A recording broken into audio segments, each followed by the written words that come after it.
happens when you're doing that, you end up with a whole bunch of things that you like to measure, and you're collecting some of the data and you're not collecting some of the other data. And you need to look at what's the actual benefit of collecting some of those pieces.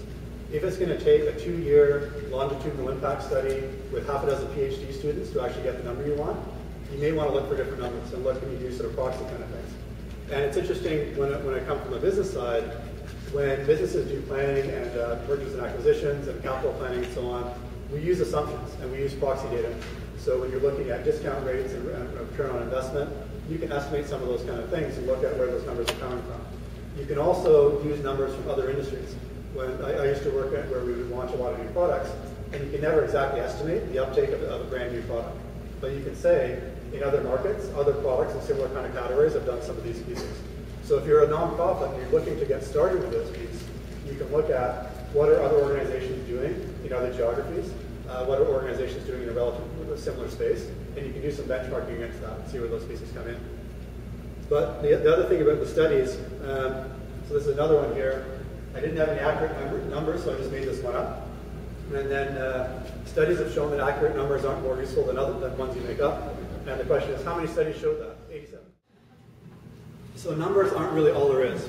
It really does count. Like, numbers are useful, but it really is getting back to what's the purpose of your organization that relates to the impact you're trying to make and the story that you're trying to tell. So how am I doing this one here? Okay, I'm actually going to speed up just a little bit because I want to make sure that we can get to these pieces, which gets back to exactly that.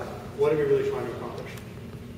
So to actually narrow down and actually do that, the first piece to think about is what kind of story you're trying to tell.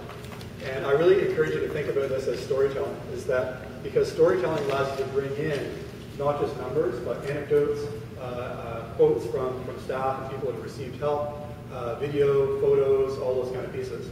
And three kind of broad categories around that are: one is communicate issues. Are you purely looking to communicate that climate change is bad, or child poverty is bad, or HIV, we need to do something about that? Are you trying to communicate around the issues? Or are you trying to demonstrate the impact of your particular organization to say that, yes, you get that the issue is bad, but our organization is making an impact because of this, this, and this. And that's really why we're doing that. And the other piece is, are you trying to engage stakeholders? Are you actually trying to drive behavior change? So this is really important for environmental organizations where it's often the case that my individual behavior choices really don't matter. I could have 3 Hummers and run my air conditioning all day and leave all my computers on, it really doesn't matter. But the problem is when everybody thinks that their individual actions don't matter, it really does matter, because collectively those pieces are happening. So how can you use information, storytelling, to reach people and sort of engage in some of those kind of pieces? The other piece is really around who are you talking to and are you speaking the right language?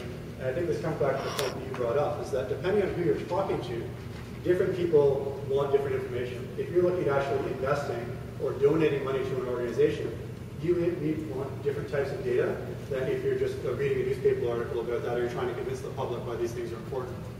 So this is a framework for sort of looking at how some of these pieces, and I'll read some of these things out, I don't think you can read at the back. So first of all, demonstrating value.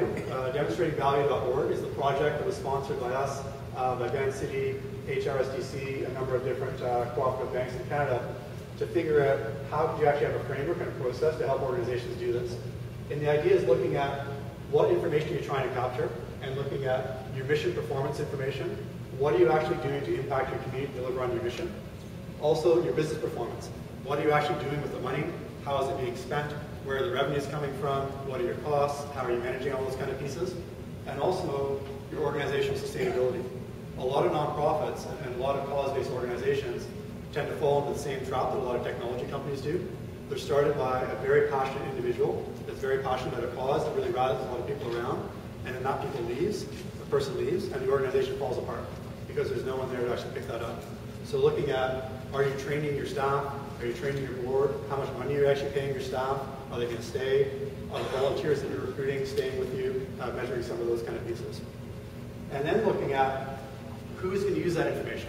Is this for day-to-day operational management? In which case you need data that's much more detailed, much more granular than that dashboard I showed. You wouldn't be able to run a company day-to-day just with those high-level pie charts. Or are you looking for strategic governance from a board point of view? In which case data at that high level is useful, because that'll give you an overview, are we sort of managing and achieving our goals. And the final piece is looking at external accountability and stakeholders. The type of information that regulators, financial institutions, Canada Revenue Agency, those types of people need is going to be a different level of detail. And what I found with a lot of organizations, people search for that single magic metric that's going to cover all of these kind of pieces and for all those different audiences, and that's just extremely difficult to do. So the first thing, one of the first things that I encourage you to do is look at who are you speaking to? What is the goal of this kind of communication? Is it really to talk to the general public, to talk to your board, to help your people sort of do day-to-day management? And that'll help you sort of narrow down the right things.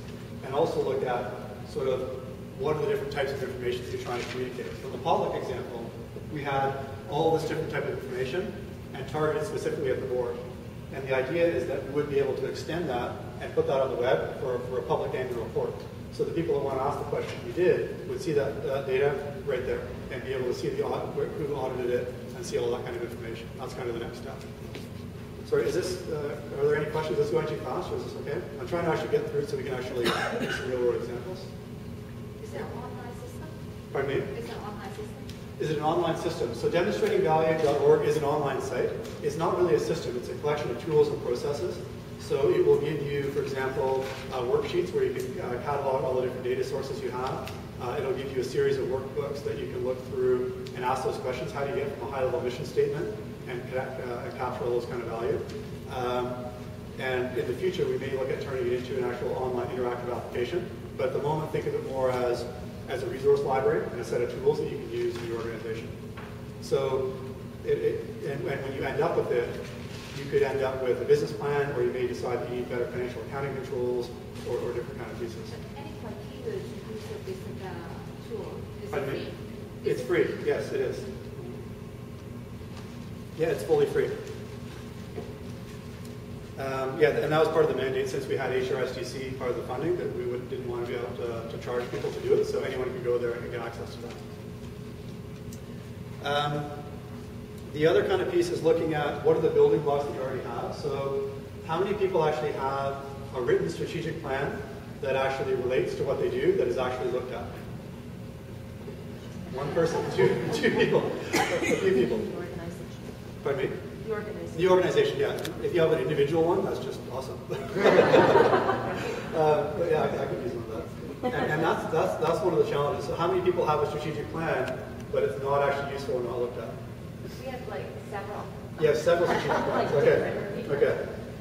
So that's often a challenge where you've got great sort of high-level vision and high-level pictures, and you've also got low-level activities like what you actually do every day, and nothing to kind of really link those kind of two things together.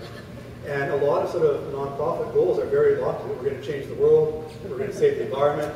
We're going to protect all the bears. Like okay, it's all good, but like, what does that actually mean? And also, how does that actually relate to kind of what you're doing? The other, one of the things to look at is if you can sort of take that down the steps, and different methodologies have different terms, goals, outcomes, activities. There's a lot of different kind of terminology.